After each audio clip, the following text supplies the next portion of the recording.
Hola, ¿qué tal? Buenas tardes. Gracias por haber aceptado mi ponencia. Me da mucho gusto estar aquí. Espero poder tener la oportunidad de recibir, más bien de tener un diálogo, una charla acerca de estos temas. Y bueno, sin más, mi nombre es Axler Yepes Saldaña. Yo estudio mi maestría en el Colegio de la Frontera Norte, aquí en Tijuana, Baja California Norte. Estoy estudiando, o mi investigación va sobre todo de políticas feministas aplicadas a las prácticas de varones. Y sobre todo estoy haciendo un rastreo cultural sobre las civilizaciones que se han hecho y las posibles prácticas patriarcales que se han hibridado para dar origen a las prácticas patriarcales justamente que están permitiendo y que están sistemáticamente relacionadas con la violencia y la necropolítica en México. ¿No? Pues bueno, sin más, mi ponencia se titula El imperio del patriarcado o el patriarcado en los pueblos prehispánicos.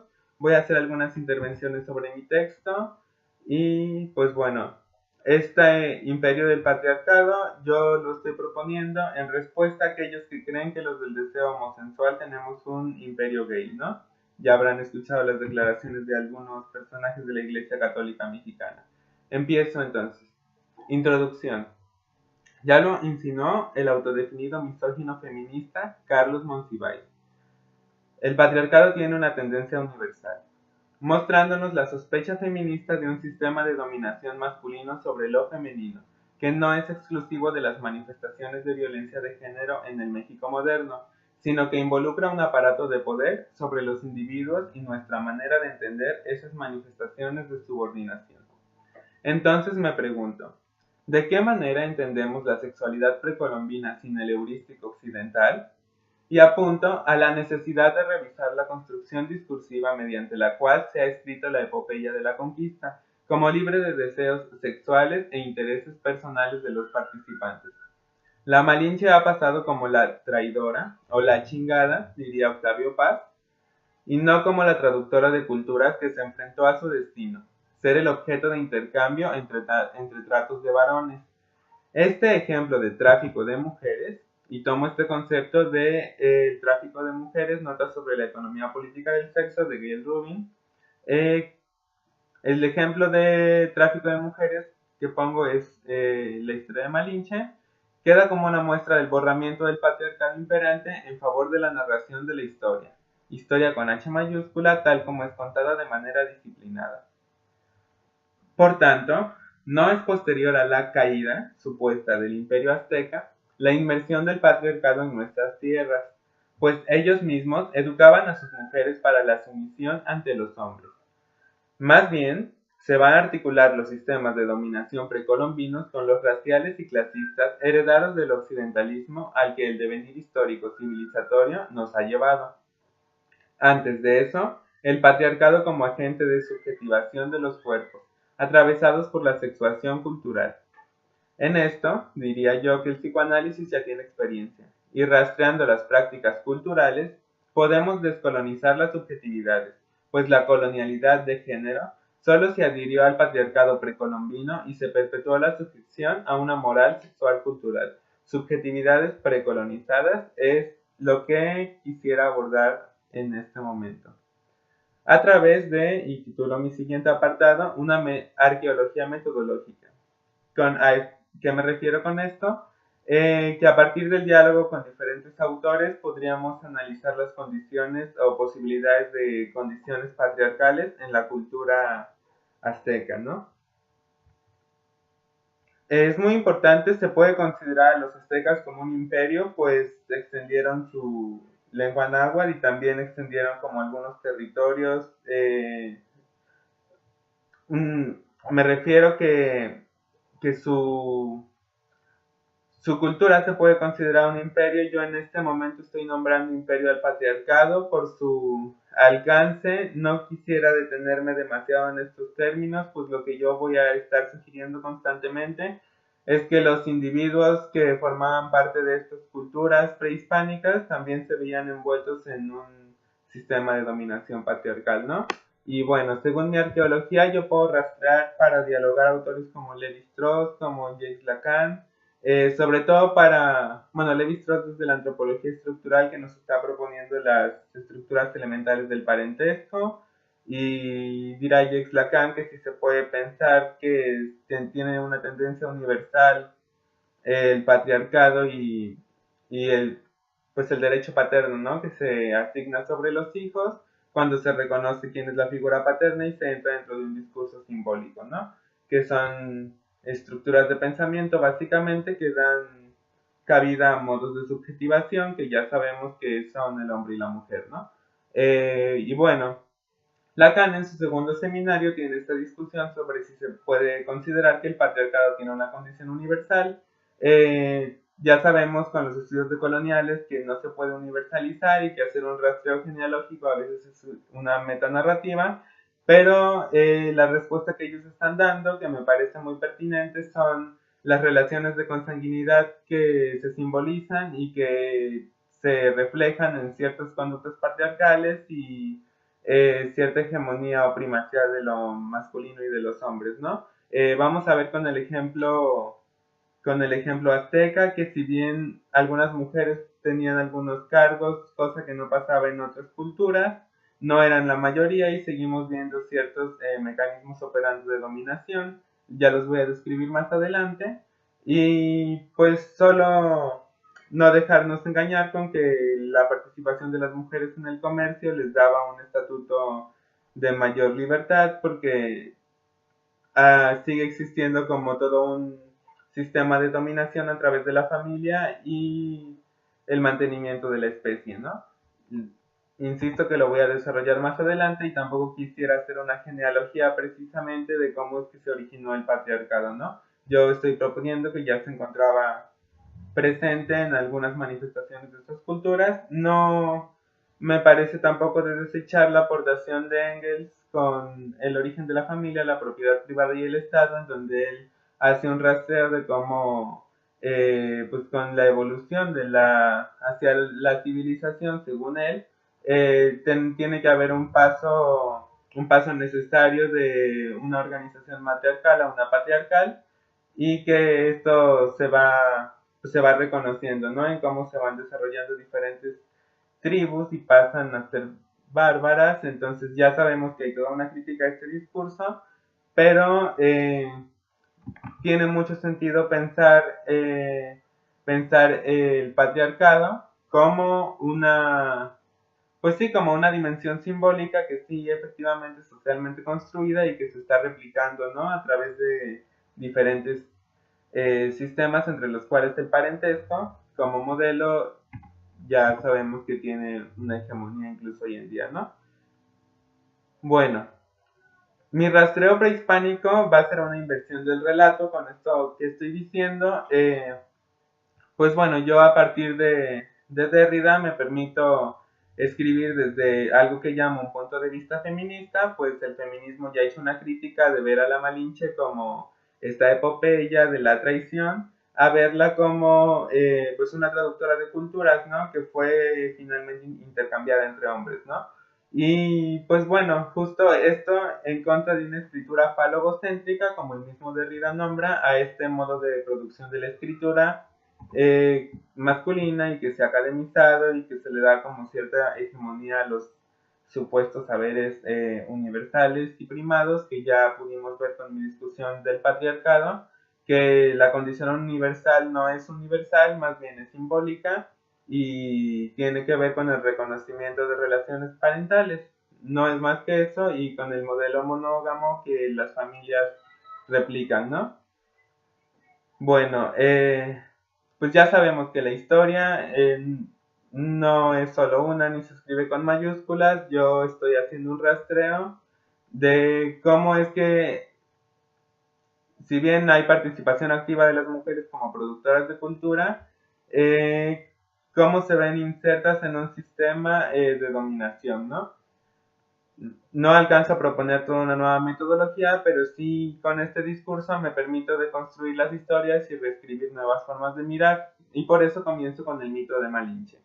Pues esta mujer cuya historia se ha vuelto la epopeya de la mexicanidad que nos dejó la colonización de los pueblos indígenas por parte de los españoles y que nos permite ver el sistema patriarcal en México. Bueno, comenzando con lo que se ha descrito como la caída entre comillas, de los pueblos prehispánicos y su respectiva conquista. Tenemos la intervención del personaje conocido como la Malinche, y según Isabel Bueno, que es una doctora en historia, la Malinche fue la indígena que abrió México a Cortés allá en marzo de 1519, ¿no? Cito textual: Hernán Cortés estaba dando los primeros pasos en la campaña de conquista de México y se encontraba en las costas de Tabasco, poblada por mayas.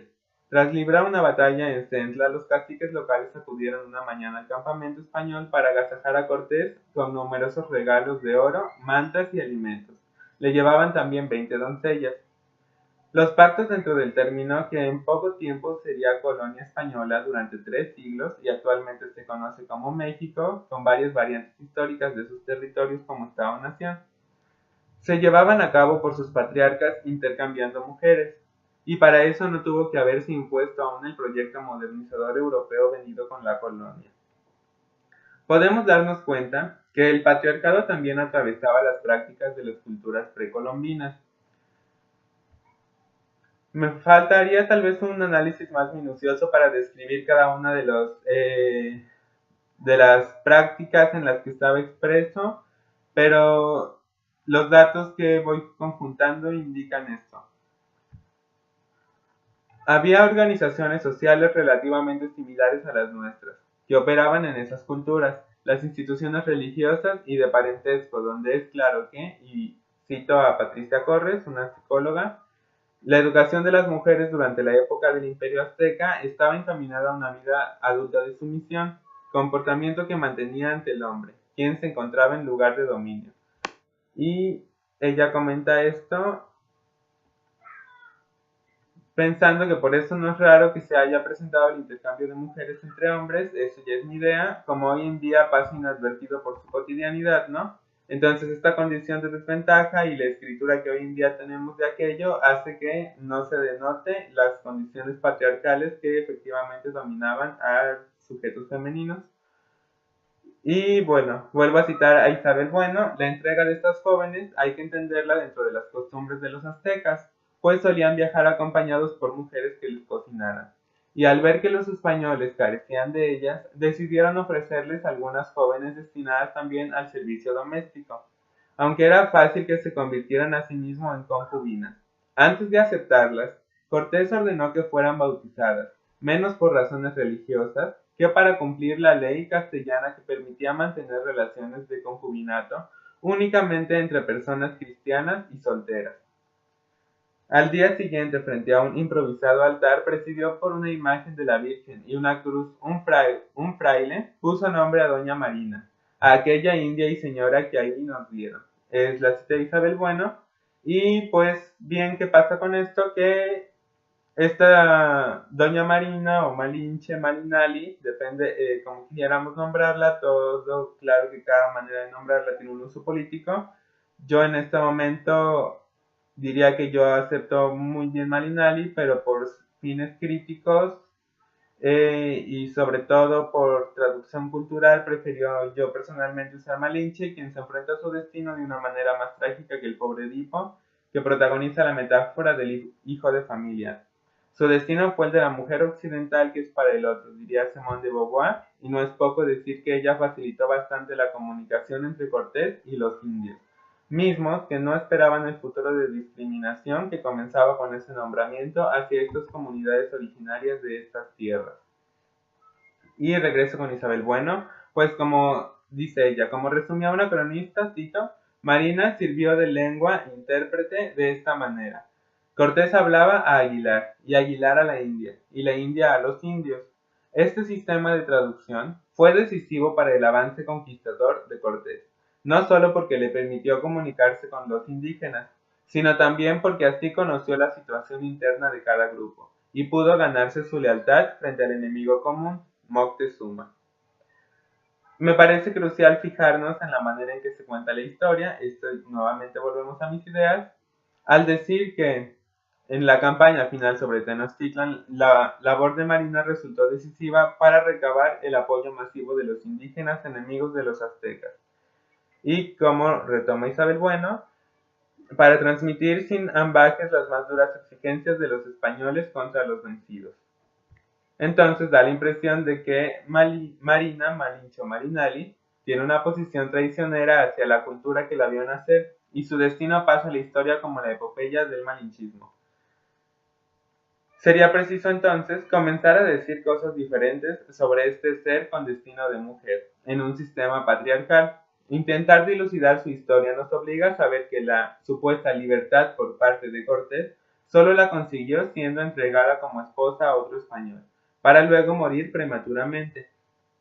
Pues entonces Marina, la traductora, fue la que tuvo efectivamente la vida de la chingada, y así es como pareciera ser que Octavio Paz ha entendido todo esto.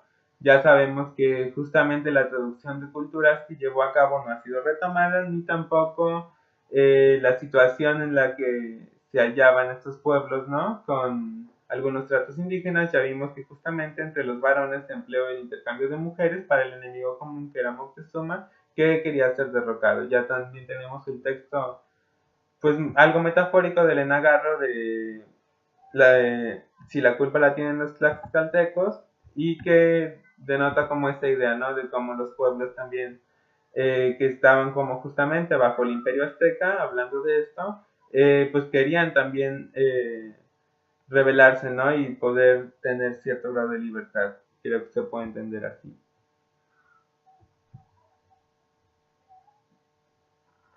Y bueno, también está una pequeña crítica a Octavio Paz de Sibyl Neuner. Es una estudiosa del teatro y la literatura y culturas americanas, y justamente ella está diciendo que la Malinche es un personaje histórico, cito textualmente, de la epopeya de la conquista de México por parte de los españoles, y en sus funciones de amante y traductora ayuda al conquistador en su dominio sobre los aztecas. Ella pare el primer mestizo y es considerada desde entonces la primera madre de los mexicanos, ¿no? Es muy importante y por eso quiero hacer una inversión. Yo inicio por el fin, a lo que se puede considerar como el final de las culturas prehispánicas, y justamente al denotar cómo hubo toda una relación entre varones y un intercambio de mujeres en esto que se considera el momento clave, históricamente hablando. Yo ya he hecho una crítica a esto, cómo en realidad pues no, ya se encontraba presente, ¿no? Y voy dirigido hacia el rastreo sobre la cultura azteca específicamente. Y bueno, aquí es donde resultaría claro que sobre todo la crítica feminista es la que se ha resistido a la representación pasiva y simplista de Malinche, porque ya Bernal Díaz del Castigo, a diferencia de López de Gomorra, el cronista oficial de Cortés, hace referencia a la posición dominante de Malinche como traductora entre culturas, y les digo, este es el dato de Fellner. Y bueno, ahora resultaría justo decir entonces que la Malinche es un ejemplo de la práctica de traducción cultural y una deconstrucción lingüística que renegocia los significantes. Esto es solo como para nuevos posibles análisis que ya, claro que están ocurriendo. Y bueno, justamente pasamos al caso azteca, y precisamente Quisiera hacer un pequeño paréntesis porque haciendo un rastreo para esta exposición encontré un texto de una chica polaca, de Katarzyna Rosanska, de la Universidad Adam Mickiewicz, que intenta hablar de los arquetipos de las mujeres en culturas latinoamericanas, y que justamente ella hace un recuento arquetípico. Yo no estoy muy de acuerdo con los arquetipos, pero es muy interesante porque en una, en un intento por mostrar una especie de visión precolombina de las mujeres, de repente entra en un falso debate, y aquí ya empiezo con los puntos contradictorios entre de si la presencia de las mujeres en el comercio implicaba, y en algunas posiciones de poder jerárquico, implicaba que se podía leer estas culturas prehispánicas como matriarcales. Yo creo que no, lo vamos a ver sobre todo más adelante con unos ejemplos de cómo eran educadas estas mujeres en el libro de la mujer azteca de María Rodríguez Shadow, Aidelina. Y bueno, hay unos ejemplos de cómo no se puede considerar que sean culturas matriarcales. Pero lo que me parece interesante es que justamente en el imaginario precolombino que ella está queriendo definir a partir de los arquetipos, se da cuenta de que los personajes femeninos desempeñaban papeles muy significativos en esa cultura. Eh, Habría que pensar, por ejemplo, en Coyolxauhqui, en Huitzilopochtli, en todas estas nociones tal vez que pudieran entenderse de una manera muy distinta al mito edípico. Eso definitivamente podría pensarse como una constitución mitológica de la subjetividad, no obstante no creo que se pueda pensar en un matriarcado, tal vez sí en algunas posiciones estratégicas de las mujeres, lo cual se puede analizar, claro que sí, situacionalmente, pero hay que pensar que los rastreos sobre todo están generando historias, ¿no?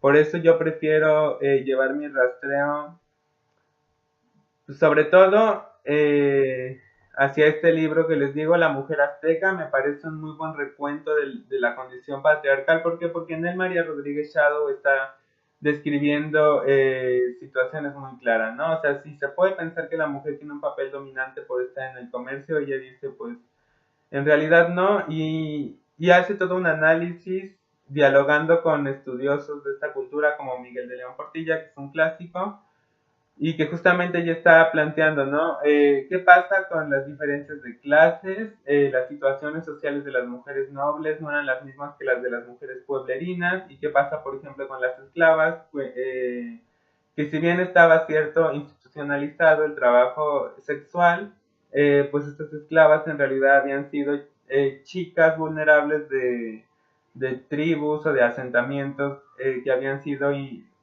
pues que el imperio azteca había invadido, ¿no? Y había robado a estas chicas y ahora pues se dedicaban a esto. Ella también está planteando, pues como era de imaginarse, que el botín de las guerras eran las mujeres y también que la educación iba muy enfocada sobre todo a labores textiles, labores domésticas y oficios. Sabemos entonces que la prostitución estaba institucionalizada, que se reconocía como una práctica y casi un modo de vida. Y entonces también podríamos, o bueno, ella misma analiza que se puede pensar entonces que a las chicas también se las educaban, ¿no? Para estas prácticas, para que no fueran una competencia en el mercado masculino, ¿no? O sea, si bien se encontraban presentes y tenían una gran importancia, en realidad el mercado, pues, quería ser tomado por los hombres, ¿no? Y también hay esta especie de división entre mundo público y mundo privado, en el cual ellas se ven más insertas, ¿no? En el mantenimiento de ese mundo privado. Y también está una selección de Mar Escamilla Plana, que selecciona fragmentos de la historia general de las cosas de la Nueva España de Fray Bernardino de Sahagún, ya saben, misionero franciscano en México, creador de la etnología americana, y que justamente también nos retomados estos fragmentos de Fray Bernardino, que sabemos que fueron destruidos todos los posibles registros que tuvieran las culturas precolombinas en cuanto fue la conquista, en medida de lo posible, ¿no? Y bueno, estos fragmentos, que también sabemos que pues fueron juntados por un hombre y hay como toda una especie de traducciones, etcétera, etcétera, pues se recurre constantemente a ellos porque pues, son uno de los registros aparentemente oficiales más fidedignos. Y pues justamente él dice, cito textualmente, que parece que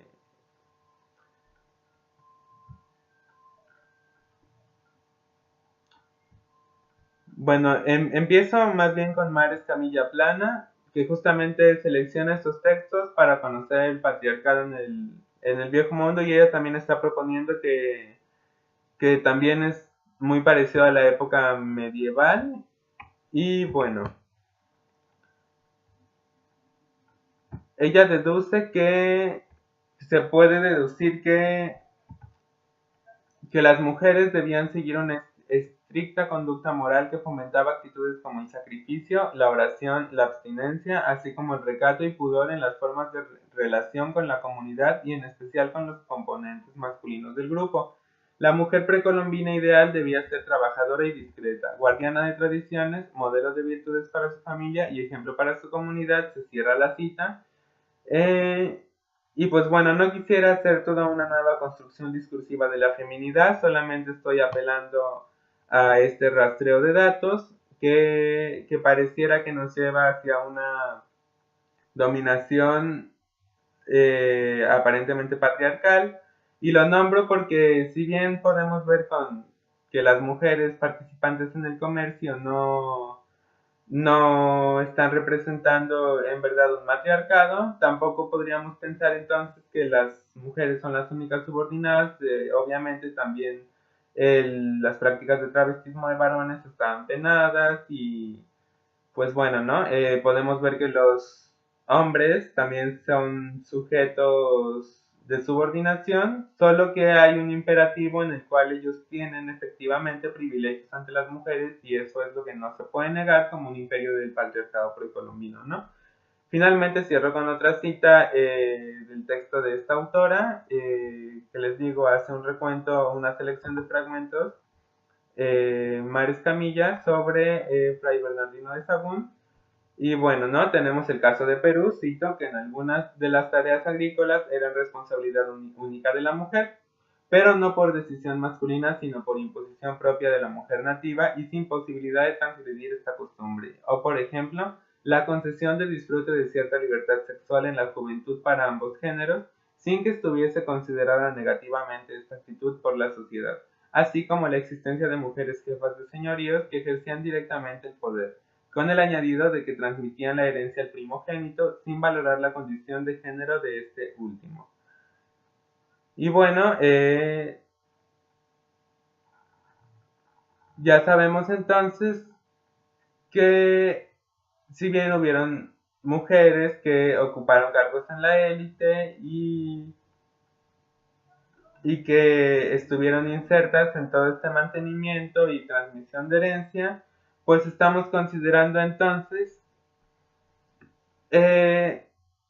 estamos considerando entonces que la presencia de las mujeres en estas culturas es innegable, y su legado, que la manera en la que se ha escrito la historia tiene un borramiento muy marcado desde el falogocentrismo en la escritura y pues obviamente, ¿no? Este patriarcado imperante que se esconde inconscientemente en estructuras de parentesco y que justamente pueden llegar a plantear la posibilidad de culturas matriarcales, ¿no? Yo no le estoy negando, sé que existen comunidades en las cuales incluso se pueden rastrear, ¿no? En las cuales hay matriarcado expresado como grupos de mujeres que cuidan a los niños en una comunidad y no en grupos familiares monógamos, pero justamente se está apelando a que en la cultura azteca, por ejemplo, había una subordinación al servicio de la reproducción de la especie